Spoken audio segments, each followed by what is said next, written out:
የሃይማኖት ተቋማት በመደመር መንግስት እይታ በሚል መሪ ሐሳብ በአዲስ አበባ ከተማ በየደረጃው ሲካሄድ የነበረው ውይይት አካል የሆነው የማጠቃለያ የውይይት መድረክ የከተማ አስተዳደሩ ከፍተኛ አመራሮች በተገኙበት ከወንጌላውያን አብያተ ክርስቲያናት ከኢትዮጵያ ካቶሊካዊት ቤተክርስቲያንና ከሰባተኛ ቀን አድቬንቲስት ቤተክርስቲያን አመራሮች ጋር ተካሂዷል።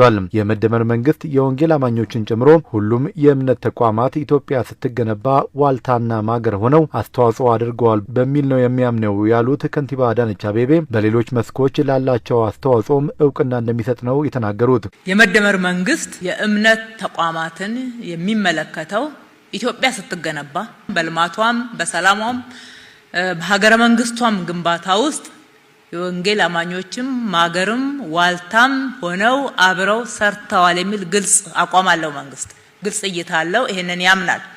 ሁለተኛው ትውልድን በመገንባት ትልቅ አስተዋጽኦ አድርገዋል። የህዝብ ለህዝብ ግንኙነት እንዲዳበር ማድረግ ላይ የኢትዮጵያ ወንጌላውያን አማኞችም ትልቅ አስተዋጽኦ አድርገዋል። የኢትዮጵያ ወንጌል አማኞች ከኢትዮጵያ ታሪክና ቅርስ የተነጠሉ አይደሉም፣ አካል ናቸው። በኢትዮጵያ የወንጌላውያን የካቶሊክና የሰባተኛ ቀን አድቬንቲስት አማኞች በልማትና የሥራ ባህልን በመገንባት ረገድ ጉልህ አበርክቶ እንዳላቸው የተናገሩት ከንቲባ አዳነች አማኞቹ የኢትዮጵያ ብዝሃ ማንነት አካሎች መሆናቸው በመንግስት የሚታመንበት ጉዳይ መሆኑን ገልጸዋል። ሀገር ስትገነባ በተለይ በልማት ሌሎችም የሃይማኖት ተቋማት የወንጌል አማኞችም በሚገባ ኢትዮጵያ ማልማት ውስጥ አስተዋጽኦ አድርጓል። የቅርብ ጊዜ አረንጓዴ ልማት እንኳን ታላቅ ምስክር ነው። ስራን በማበረታታት በኩል ስንፍናን በመዋጋት በኩል ያደረጉት አስተዋጽኦ መንግስት በሚገባ እውቅና የሚሰጠው አስተዋጽኦ አድርጓል ብሎ የሚያምንበት እንደሆነ ማየት ነው። ይሄንን አስተዋጽኦ የላችሁም እናንተ አካል አይደላችሁም የሚል ካለ የግለሰብ ችግር ነው። የቆየ ለዘመናት አንዳንድ የተዛቡ ነገሮች ባንዴ አይቀረፉም። መንግስት ግን እንደ መንግስት አቋሙም ይሄ ነው። አመራርም ሲሰጥ የመንግስት አገልጋዮችም በዚህ እሳቤ እንዲያገለግሏችሁ የሚያደርግ መሆኑን መንግስትና ቤተ እምነቶች ልዩነታቸው እንደተከበረ በጋራ የሚሰሩባቸው በርካታ ጉዳዮች እንዳሉ የሚናገሩት ከንቲባ አዳነች ሁሉንም ሃይማኖቶች በእሴታቸው በእኩልነት እናገለግላለን ብለዋል። እኛ መንግስት ቤት ውስጥ ሃይማኖታዊ ተግባራትን አናከናውንም። የመንግስት አገልግሎትን ነው የምንሰጠው። በገለልተኝነት ነው የምናገለግለው። በሃይማኖት ተቋማት ወንጌላውያንን ጨምሮ እንደዚህ ስበክ፣ በዚህ መልክ አስተምር፣ በዚህ መልክ አምልክ፣ ዶክተሪኑ እንዲሁን አይልም። መንግስት ጣልቃ አይገባም እያልን ነው። ይሄንን የምትወስኑት ራሳችሁ ናችሁ ነው እያልን ያለነው። እኩል እናገለግላለን። እኩል ለማገልገል ጥብቅ የሆነ መርህ እንከተላለን። ሰዎች በራሳቸው ኢንተረስት ምክንያት፣ በራሳቸው ፍላጎት ምክንያት፣ በራሳቸው ጸባይ ምክንያት ያጠፋሉ። ሲያጠፉ ግን የመንግስት ፍላጎት አድርጎ መረዳት አይገባም። መንግስት እንዲዛባ አይፈልግም። በእኩልነት ሁሉንም ማገልገል ይገባል። ኢትዮጵያዊ የሆኑ የእምነት ተቋማትን እኩል እናያለን። የወንጌላውያን የተዛባውን ነገር እያያዛችሁ አንዳንዶች ሲከፋችሁ የበደልተኝነት ስሜት የሚሰማችሁ ስለምናዩ መንግስት እንደዛ ያምናል።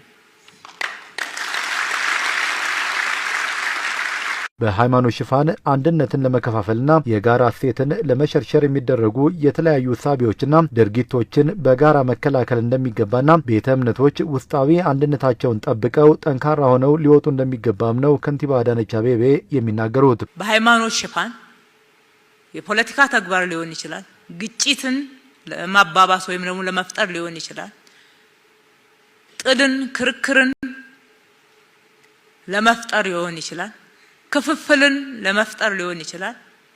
ለአንዱ ሃይማኖት የተለየ ቀናኢ በመምሰል ሌላው ሃይማኖት ላይ የሚደረጉ አላስፈላጊ የሆኑ አክቲቪዝም ወይም ደግሞ ሃይማኖታዊ ሽፋን ያደረጉ ተግባራትና ዝንባሌዎች በጋራ እንታገላቸው። ሃይማኖታዊ አክቲቪዝም ጉልበተኞችን ከፍ ከፍ የሚያደርግ ድምጽ ለማሰማት ነው የሚሉ ሽፋኖችን በመከተል ከሌሎችም ጋራ ለማጋጨት እንዲሁም ደግሞ የቤተ እምነቱ አሰራር እንዳይጠበቅ የሚያደርጉትን በጋራ መከላከል ያስፈልጋል።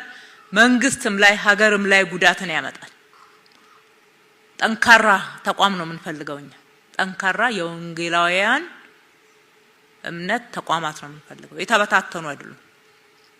አንድነት ኃይል ነው ይሉ የለ ሲተርቱ መበታተን ምን ይጠቅማል? ለወንጌል ከሆነ የሚበታተን አይመስለኝም እሱ የሚያሰባስብ እንጂ።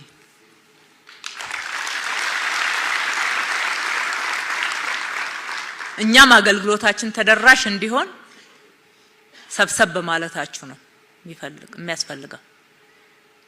ባለፉት ስርዓቶች ውስጥ የእምነት ተቋማትን መከፋፈል መበታተን ነበረ መንግስት የሚከተለው ውስጥ አሰራር እንደምታውቁት። አሁን ደግሞ ሰብሰብ ብላችሁ ጠንከር ብላችሁ ቆሙ ነው እያልን ያለነው። በውይይት መድረኩ የመደመር መንግስት ከሃይማኖት ተቋማት አንጻር ያለውን እይታ በተመለከተ መወያያ ጽሑፍ ቀርቦ ሰፊ ውይይት ተካሂዶበታል።